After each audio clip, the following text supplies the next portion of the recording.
Tunaanza Nipashe na taarifa kwamba watu 4 akiwemo mshukiwa mkuu wamekamatwa kuhusiana na ubakaji na mauaji ya msichana wa miaka 16 Safia Abdi Bilal huko Garissa. Inadaiwa kwamba mshukiwa mkuu Hussein Bilal ni ami yake marehemu na alitekeleza unyama huo alipokuwa amepewa jukumu la kukaa na watoto wa kakake nyumbani. Na kama anavyoarifu mwanahabari wetu Faisal Abdirahman, washukiwa hao tayari wamefikishwa mahakamani huko Dadaab. Ni katika nyumba hii ya mabati iliyoko kijiji cha Bohol 5 ndani ya kambi ya wakimbizi ya Hagardera ndipo Safia Abdi Bilal alibakwa na kuuawa kwa kunyongwa na ndugu ya babake. Familia ya msichana huyo ikiombeleza kifo cha binti ambaye alikuwa amekamilisha mtihani wa gredi ya 9.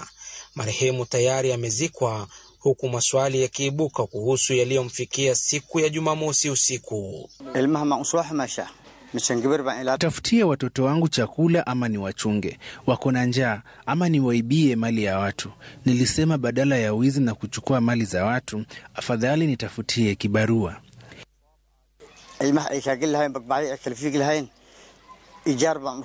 Kwa mujibu wa familia, msichana ambaye alipoteza mamake alipokuwa mdogo alikuwa nyumbani kwao walipofanyiwa unyama huo.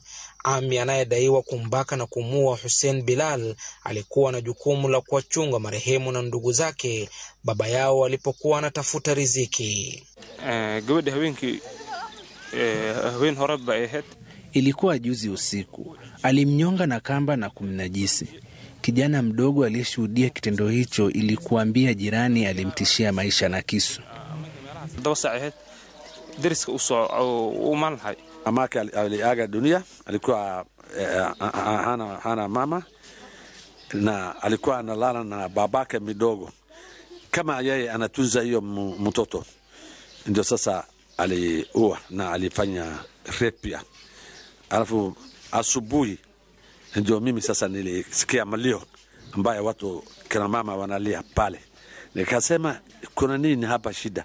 Washukiwa 4 walifikishwa mahakamani Dadaab kwa kuhusika na mauaji ya binti hiyo, 3 wakidaiwa kujaribu kuficha mauaji hayo na kutaka mila ya maslaha kutekelezwa ili mshukiwa mkuu asamehewe.